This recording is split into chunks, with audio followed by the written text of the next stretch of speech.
ரோமர் 12 அதிகாரம் 10-11 சகோதர சிநேகத்திலே ஒருவர் மேலொருவர் பட்சமாயிருங்கள்.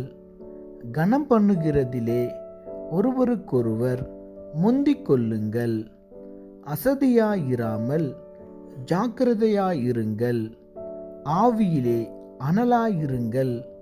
கர்த்தருக்கு ஊழியம் செய்யுங்கள். ஆம் தேவ பிள்ளைகளே, தேவ பயத்தோடே ஒருவருக்கொருவர் கீழ்ப்படிந்திருங்கள் என்றும், அன்பினாலே ஒருவருக்கொருவர் ஊழியம் செய்யுங்கள் என்றும் வேதம் கூறுகிறது. நமக்கு உதவி செய்ய தேவனுடைய பரிசுத்த ஆவியானவர் இருக்கிறார். தேவன் உங்கள் ஒவ்வொருவரையும் ஆசீர்வதித்து வழி நடத்துவாராக. ஆமென்.